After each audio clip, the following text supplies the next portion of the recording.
우리 하나님은 살아계십니다. 정말 성실함으로 창세 이후 지금까지 또한 예수님 재림하실 때까지 일하고 계십니다. 우리는 정말 하나님의 은혜로 구원받고 이 땅에 살아가고 있는데 특별한 사명을 받은 자로서 물론 기본적인 사명은 가정에서는 각자 남편, 아내, 부모, 자녀가 있겠고 교회에서는 교회 나름대로, 직장은 직장대로의 사명이 있겠지요. 이 모든 우리의 삶을 어떻게 바라볼 것인가, 그것은 하나님의 관점으로 우리의 삶을 이해해야 하겠습니다. 그래서 지난주일은 바울의 생애를 살피면서 특별히 바울 그러면은 예수 믿는 사람들을 그렇게 괴롭히고 잡아 죽인 그가 어떻게 하나님께, 예수님께 부름받아 사도가 될 수 있을까? 사람 같으면 못하죠. 나를 괴롭힌 녀석인데. 그런데 예수님은 깨끗하게 용서하시고 위대한 사도로 세우셨. 그 모습을 우리가 보았고, 사도 바울은 위대한 사도까지는 좋은데 왜 이렇게 고난이 많은지, 그 부분도 우리가 고개를 갸우뚱하는 그런 부분이죠. 고난이 성도에게 또 피할 수 없는 그런 부분이다라는 것도 배웠습니다. 이 하나하나가 내 인생을 바라보는 그 시사점을 알려주듯이 오늘 우리는 베드로의 삶을 통해서 또 무엇을 배워야 할지, 그리하여 예측 불허하고 변화무쌍한 이 세상에서, 세상은 혼돈에 빠지고 불안한 가운데 있겠지만 말씀의 사람 우리들은 내 사명 알고 이제 늘 주시는 주의 은혜로 차곡차곡 채워서 사람들을 살리는 그날에 쓰임 받을 겁니다. 언젠가는 쓰임 받습니다. 물론 지금도 쓰임 받지만 한번 더 합시다. 언젠가는 우리 가정, 우리 교회, 한국교회 귀하게 쓰임 받습니다. 아멘. 그런 이제 소망을 갖자고요. 베드로 이야기를 시작하겠습니다. 베드로는 원래 이름이 시몬이잖아요. 유대인 이름으로는 시몬, 하나님께서 들으셨다. 그런데 게바는 아람어고요. 베드로, 페트로스는 헬라어입니다. 이 게바하고 베드로는 같은 의미예요. 반석, 돌, 바위, 이렇게 예수님께서 바꿔주셨죠. 그래서 이제 베드로라 합시다. 베드로는 아마도 예수님보다 5살 정도 늦게 태어났을 걸로 추정이 되고요. 갈릴리 호수 기억하시죠? 이스라엘 지도 갈릴리 호수 부근의 어촌 벳세다에서 태어나고 어려서부터 이제 아마 생업이니까 고기 잡는 것을 배웠을 겁니다. 유대인 가정에서 물론 자랐고 율법을 배웠고 20대가 되어 결혼합니다. 그의 아내와 또 동생 안드레가 있지요. 결혼한 이후에 그 가까운 가버나움, 비교적 어촌이지만 좀 번화한 곳, 조금 잘 사는 곳, 그런 곳으로 이사를 갑니다. 그 가버나움은 예수님께서 사역하는 이 갈릴리 사역의 중심지이기도 하고요. 이 가버나움에 있는 베드로 집에서 베드로의 장모가 열병에 걸렸을 때 예수님께서 고쳐주신 일도 있었지요. 베드로 형제는 이렇게 어업에 종사하면서 또 다른 형제 있죠. 야고보와 요한이라는 다른 집 형제들하고 같이 어울려서 이렇게 일을 했을 것으로 추정됩니다. 30세가 안 되어서 동생과 함께 인생의 가장 큰 사건을 경험하게 됩니다. 뭘까요? 바로 예수 그리스도를 부르셨죠. 예수님 먼저 찾아오셔서, 그래서 고기 잡고 있는데 부르셔서 아멘으로 순종하여 최초의 예수님의 제자가 되는 영광을 얻습니다. 그때 예수님은 이제 시몬이 아니라 게바, 베드로로 부르겠다, 이름 계명을 했죠. 이처럼 이름이 바뀌었다는 것은 새로운 정체성, 새로운 사명이 주어졌다는 것입니다. 우리도 마음이 아주 중대한 변화가 있을 때 이름 바꾸기도 하잖아요. 요즘은 바꾸기가 쉽더라고요. 그래서 새로운 사람으로 베드로로 출발하는 삶이 시작되어서 예수님을 따라다니며 많은 제자 중에 수제자로서 자리매김이 되어집니다. 얼마나 큰 영광입니까? 3년 동안 가장 가까이서 예수님 말씀 듣고 예수님의 기적을 경험하고 예수님의 눈, 코, 표정 가까이 그것을 다 경험했으니 가장 큰 영광이죠. 오늘 우리도 살아가면서 가장 큰 영광은 돈이 아니고요, 내가 얼마나 예수님을 만나는가, 그게 영광인 줄로 믿습니다. 우리 아들, 딸들이 최고의 영광스러움은 예수님을 만나는 거예요. 예수님은 부활 천국, 지금 천국에 계시잖아요. 얼만큼 예수님을 사모하고 사랑하고 성령으로 인하여 예수님과 동행하는 삶을 사는가, 이것이 우리 자녀 자손들의 영광이 될 겁니다. 베드로는 이런 큰 기쁨을 누렸는데 그의 많은 사건들 중에 특별히 세 가지를 주목할 만한 일이 있습니다. 마태복음 14장, 16장, 17장이 그러합니다. 이 14장에 보면은요, 예수님께서 오병이의 기적을 행하시고 이제 제자들로 하여금, 얘들아 너희들 배 타고 저 반대편으로 건너가렴, 나는 무리들을 돌려보내고 나중에 가겠다. 그리고 예수님이 무리를 돌려보내시고 산에 가서 기도를 하시죠. 밤이 되었습니다. 그때 예수님은 이동하시죠. 예수님의 일거수일투족은 다 카이로스, 하나님의 어떤 놀라운 영적 사건을 일으키기 위한 그 움직임입니다. 사실 우리는 내 뜻대로 하는 게 많잖아요. 내가 원하는 직장, 내가 원하는 사람, 하고 싶은 일에 너무 익숙해져 가지고 내 인생을 향하신 하나님의 성령의 인도하심에 너무나도 둔하기 때문에 실컷 살아놓고 하나님께서 너는 어떻게 네 뜻대로 살았니? 라고 할 때 우리가 뭐라고 대답할까요? 예수님은 당신도 전지전능한 그 신성을 가졌지만 이 땅에 인간으로 오신 이상 철저하게 하나님의 인도하심을 따랐지요. 그래서 때가 되어 밤에 이동하십니다. 이 갈릴리 호수의 밤에 큰 풍랑이 일어서 배 타고 이동 중인 제자들이 난리가 났습니다. 무섭고 배가 뒤집힐 것 같고, 그럴 때 예수님께서 그 바다 위에 스르르 유령처럼 접근하시니까 유령이다, 두려워 말라 나니라. 베드로가 주님이시거든 저를 오라 하십시오, 내게 오라 하니까 주님의 음성에 확신을 가지니까 어디서 정말 채워지는지 놀라운 권능 그리고 담대함으로 그 배에서 바다로 때려나서 물 위로 걷는 거죠. 거기까지는 좋았는데 바람이 거세게 불자 그걸 보고 두려워서 물에 빠졌지요. 그래도 여기 참 중요한 겁니다. 예수님을 주목하면 세상 두렵지 않으나 풍랑을 바라보면 예수님이 계셔도 인생은 두려워요. 그러니까 이 세상 얼마나 많은 지식, 정보, 기술, 인맥, 무슨 이것저것 것들이 너 이걸 가지면 인생 걱정 없어. 자, 이것 좀 너 이것이 부족하구나. 이렇게 해서 앞으로 인생을 어떻게 살라 그래? 이것도 채우고 저것도 채우고. 그러나 성도는 압니다.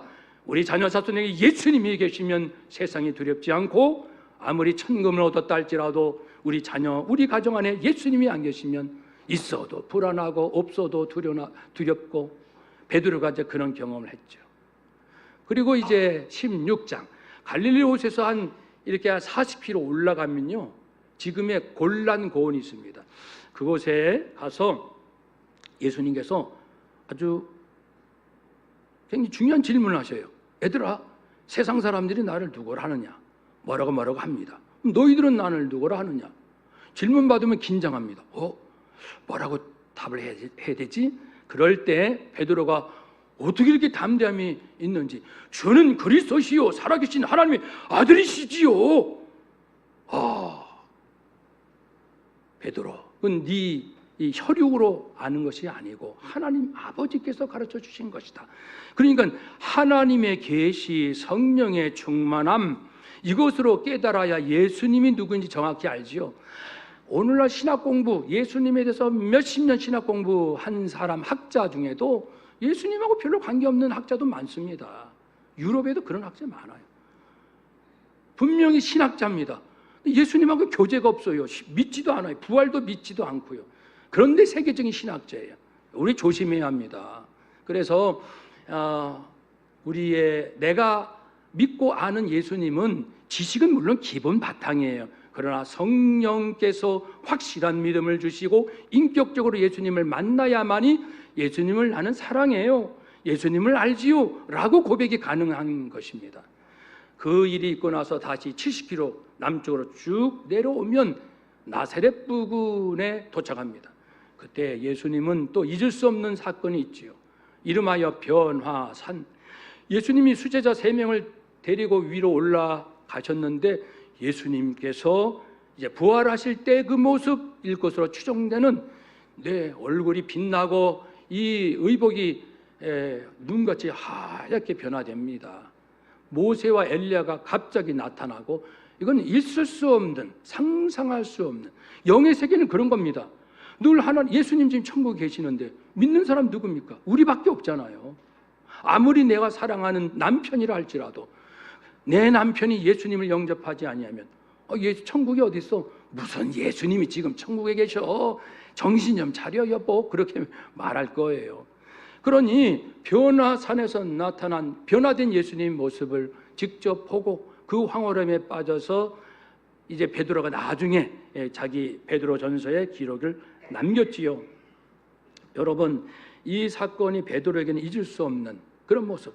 요한계시록 1장에 보시면은 부활하신 예수님의 모습 19가지가 나오죠. 그것과 이거랑 비교해 보면 여기는 짧은 모습이지만 아무튼 영광, 거룩, 위엄, 사랑, 그런 것으로 충만한 그런 존재죠.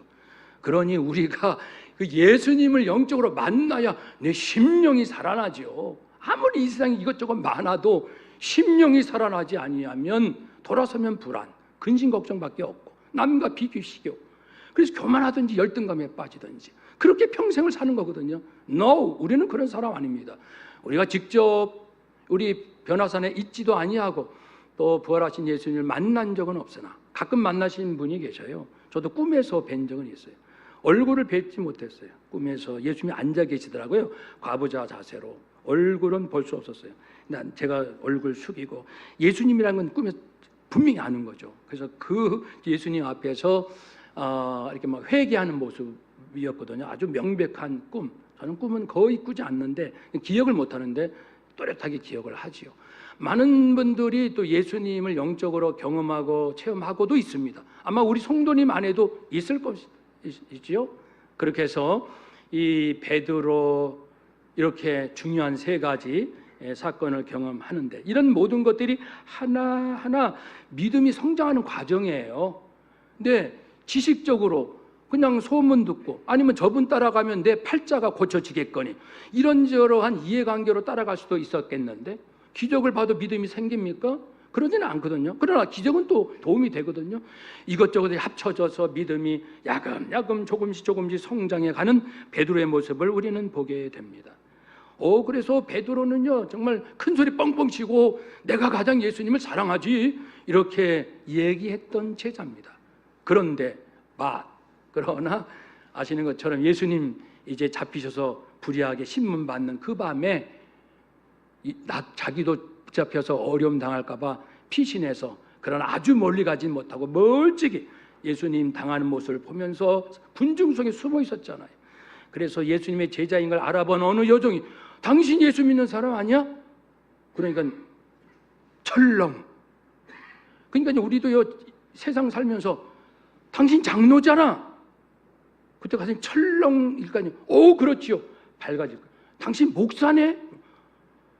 가슴이 철렁이고 그래요. 그렇게 해야 될지.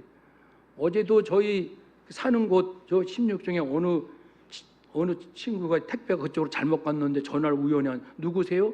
저희 10층에 삽니다. 그런데 갑자기 목사님이시군요. 깜짝 놀라는 거예요. 철렁했을까요? 이게 다 아는 거예요. 그 동네에서는 제가 목회자라는 그 아파트 단지에서는요. 다는 아니지만 이쪽은. 여러분, 그래서 이렇게 우리가 이 예수님을 사모하고 언제든지 주님 인도하심에 따라 이렇게 시인해야 되는데, 안타깝게도 베드로는 3번 부인했어요. 한 번도 아니고. 나 몰라. 예수 몰라. 진짜 모른다니까. 당신 계속 이런 식으로 하면 나 저주할 거야. 사실 이 정도는 하면 안 되죠. 몰라요 하고 또 걸릴까봐 도망이라도 치든지 차라리 여기다가는 큰일 나겠다. 들통나겠는데 도망도 안 치고 또 2번도 부인하고 3번도 그러고 얼마나 마음이 아팠던지 펑펑 울며 회개를 했지요. 그래서 가룟 유다는 자살했지만 베드로는 회개하여 부활하신 예수님 나타나실 때에 아셔요. 예수님은 베드로가 진실로 예수님을 사랑한다는 것을. 그러니까 사랑한다는 고백을 하도록 이끌어 내시는 거죠.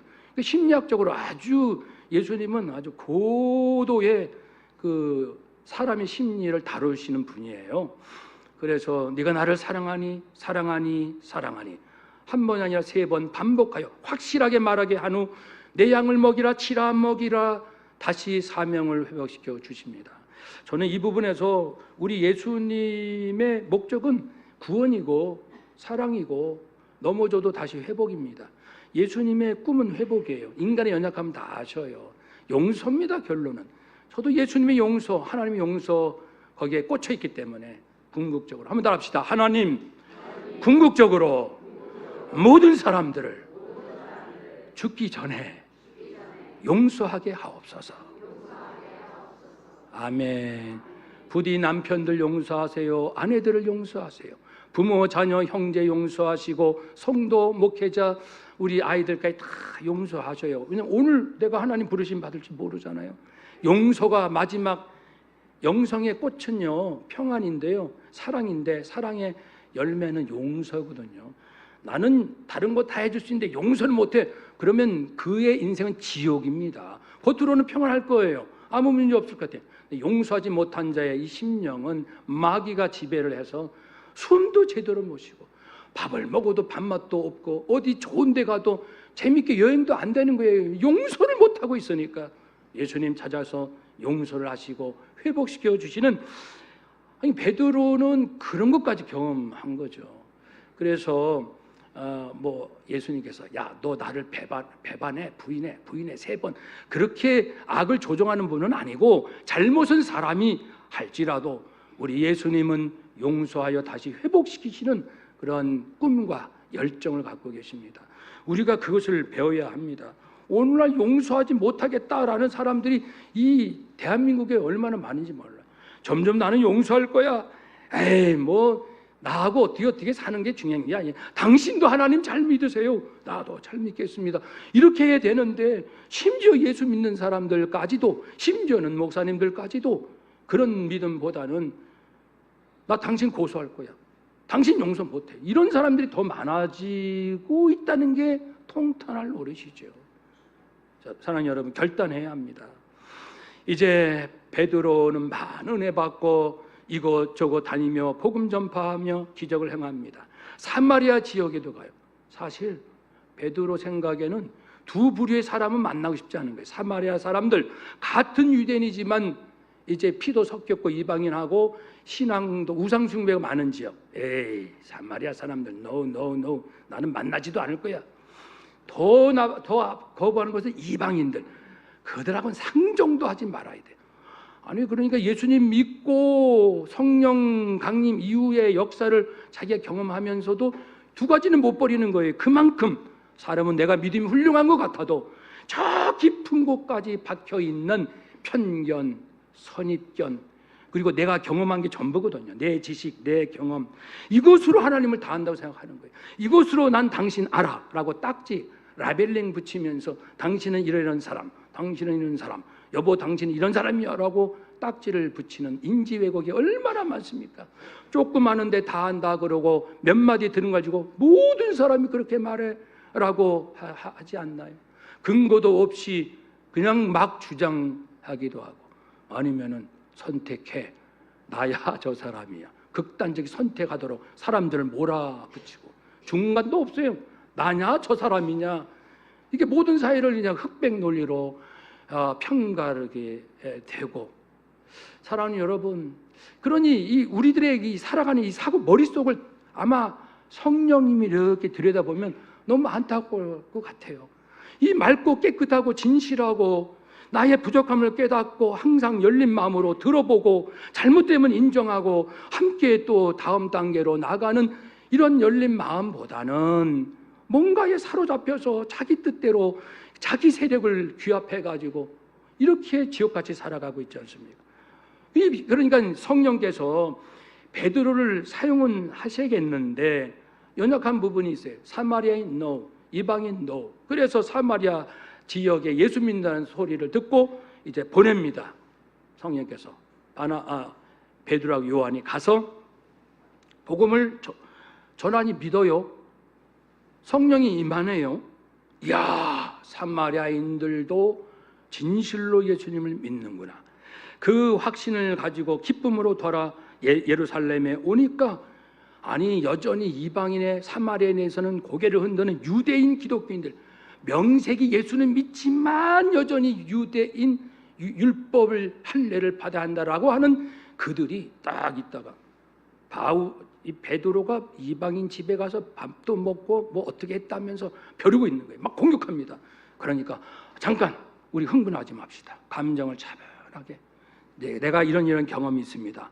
이렇게 성령이 역사하셨습니다. 가만히 듣고 정말이군요 라고 해서 유대인 기독교인들이 기뻐하며 하나님께 영광을 돌렸다고 합니다.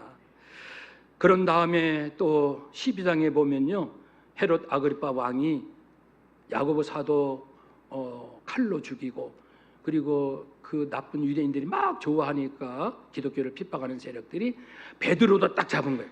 붙잡아라, 감옥에 쳐넣어라. 감옥에 들어갔습니다. 천사가 나타나더니 이 쇠사슬이 풀리고 쇠문이 저절로 스르르 열리는 놀라운 기적을 경험하게 되죠. 이것이 뭐냐면 베드로가 하나씩 하나씩 지금 훈련받고 연단되는 과정이에요. 오늘 말씀의 주제는 신앙의 여정, 믿음이 점점 자란다는 것을 말씀드리고 싶은 겁니다. 사랑하는 여러분, 그런 경험이 있고 나서 5년쯤 지났습니다. 독자적으로 선교를 이제 하는 거죠. 여기도 가고 저기도 가고. 근데 동시 상영입니다. 바울 있잖아요. 지난주에 사도 바울은 이제 동시에 이렇게 하면서 안디옥교에 파송받아 1차 선교 여행을 진행하잖아요. 하고 이제 안디옥으로 딱 돌아왔는데 이방인으로서 예수를 믿으려면은 할례를 받아야 돼. 또 이렇게 주장하는 유대인 기독교인들이 딱 또 바울을 힘들게 하는 거예요. 이 문제 해결하지 않고서는 선교가 안 되겠어요. 이게 항상 발목이거든요. 그러면 안 되겠다. 대표를 보내자 해서 예루살렘 갔고, 베드로도 계속 하다가 마침 와가지고 그 유명한 제1회 가장 큰 기독교 회의가 열렸죠. 그때 이 문제를 다루는 거죠. 이방인도 구원 받느냐, 받는다면 할례는 받을 것이냐 말 것인가. 그럴 때 이제 베드로가 여러분, 내 선교 경험은 이러이러합니다. 분명히 구원받습니다. 그리고 이제 바울도 또 이제 자기 경험을 쫙 얘기합니다. 그러니까 그 회에 사회를 받던 예수님의 동생, 육신의 동생 야고보가 있어요. 그가 이제 처음에는 예수님 믿지 않았지만 나중에 믿고 교회 지도자가 됐습니다. 그가 사회를 보고 땅 앞으로는 이방인도 구원받고 이방인에게 우리가 유대인이 지켜야 할 율법을 강압해서는 안 됩니다. 4가지 외에는. 그렇게 해가지고 깔끔하게 정리하여 그래서 다시 이제 선교에 심차게 나갈 수가 있었죠. 여기서도 바울의 경험이 중요했습니다. 만약에 그 회의에서 예수님을 믿는 이방인들은 비록 구원은 받을지라도 반드시 할례를 받아야 한다라고 결정했으면 이게 보통 또 문제가 발생하는 게 아니에요. 그럼 예수 복음이 할례에 딱 걸리는 거죠. 그런데 바울도 베드로도 이방 사람들을 만나봤고 자기들도 유대인이니까 철저히 아까 말씀드린 편견, 선입견이 아주 강하게 박혀있던 사람들이거든요. 성령께서 다 깨우쳐 주네요. 바꾸시고 그러한 이제 그래서 우리가 계속 변화되는 모습을 우리 자신도 바라봐야 하겠고요. 그래서 오늘 본문의 내용은 이제 그거죠. 또 이제 이방인도 구원받는다라는 것을 경험하는 사건입니다. 그래서 고넬료 이방인 백부장, 즉 이탈리아 사람이지만 그 지역을 다스리는 총독 경호부대라고 했습니다. 경호부대 대장 백부장 고넬료는 가이사랴에 있었고 지중해 해변, 이제 베드로는 요빠에 있었거든요. 요빠에서 이제 죽었던 다비다 여제자를 또 살리는 기적도 행했잖아요. 그리고 머물고 있는데 성령님이 오셔서 너 이제 누가 너를 찾으러 올 것이다. 그래서 세 사람이 찾아왔잖아요. 그리고 이제 고넬료에게는 너 찾아가라. 요빠에 베드로라는 사람이 있다. 성령이 다 인도해 주셔요. 그러니까 사실 그거는 선교니까 그러죠. 아닙니다. 가정도 선교, 직장도 선교거든요. 어떻게 보면 친구의 만남도 선교예요. 우리의 인생의 주인 하나님이신데 어찌 내가 금을 딱 그어놓고 여기까지는 하나님과 동행하고 여기 바깥에서는 하나님과 난 상관없어요. 그럴 수가 없지요. 항상 하나님은 내 인생의 주인이시니까요. 그러니까 이제 성령님은 베드로도 만나주시고 베드로가 아주 딱 질색인 이방인도 만나게 해주시고 음성 주시고 그래서 순종해서 가서 순종해서 영접하고 그래서 복음을 전했더니 고넬료와 가족들이 예수 믿고 성령이 임하고 세례를 베풀고 그래서 이방인도 구원받는 확신. 아까는 사마리아, 지금은 이방인. 모든 잘못된 이 편견들을 성령은 다 깨주시는 거예요. 저도 이 인생이 기쁜 것은 제 안에 혹시 있을 또 있겠죠. 많이 편견, 선입견, 고집스러운 거, 신학적인 것도 그렇고 모든 것들을 계속 깨는 즐거움이 있어요. 이게 날로 새롭다 그런 표현이죠. 한번 더 합시다. 성령님, 저희들을 날로 새롭게 하옵소서. 날로 깨어 주옵소서. 아멘. 그 재미로 사는 겁니다. 우리는 내 고집을 주장하는 그런 데 희열을 느끼지 마시고 내가 뭔가 잘못했구나. 또 바꾸고 회개하고 돌아서고 성장하고 날마다 깨어나는 그 즐거움은 세상에서 줄 수 없는 기쁨이에요. 바로 예수 기쁨입니다. 그래서 이런 기쁨으로 여기까지는 또 좋아요. 근데 또 베드로가 또 실수를 해요. 이것을 보면 성령 충만하고 죽은 자 살리고 설교하면 3,000명 회개 5,000명에게 강력한 능력의 종 베드로이지만은 아까 말씀드린 그런 선입견도 하나씩 깨지고 그런데 이방인 너 구원받아라고 정리까지 다 됐잖아요. 아니 정리가 됐는데 베드로가 안디옥에 가가지고 무슨 일이 있었냐면은 이방인 그리스도인과 또 즐겁게 식사를 하면서 이렇게 하고 있는데 베드로 예루살렘에서 야고보 그 교회 지도자 그 유대 그룹 유대인 기독교인들이 온대요. 방문하러 온 건지 온다니까 화들짝 놀래가지고 얼른 그 자리를 떠나서 마치 이방인 그리스도인하고는 식사 안 하는 척 하는 거죠. 마침 바울도 거기 있었어요. 바울이 그것을 알고 나서 굉장히 질책을 하죠. 아마 바울은 베드로보다 몇 살 적을 겁니다. 굉장히 책망합니다. 당신이 이렇게 행동하면 지금까지 경험했고 예루살렘 공회에서 그렇게 신학적으로 깔끔하게 정리하는데 1등 공신 세운 당신이 왜 갑자기 이방인 그리스도인을 멀리하오? 그러면 이제 조금 이해를 한다면 이런 거죠. 그러니까 이방인 그리스도인과 유대 그리스도인 간에 아직도 이제 그 율법 때문에 굉장히 힘든 갈등이 남아 있었거든요. 그래서 정리된 유대인 그리스도인이 있지만 아직 또 고집이 센 유대인 그리스도인들이 있거든요. 이것도 만만치 않은 세력이라면 세력이에요. 그러니까 베드로 생각에 이들을 너무 친하게 지내고 이러면 이 사람들이 왔다가 또 오해를 아니면 자기는 아직 그 수준에 이르지 못했으니까. 사람은 항상 자기 수준에서 남을 평가하잖아요. 비판하고 판단하고 정리. 자기 수준에서. 이 사람들이 또 너무 세게 나와가지고 그러면 혹 교회가 분열될까 봐. 아직은 성숙지 못하니까. 작전상 후퇴일 수도 있고요.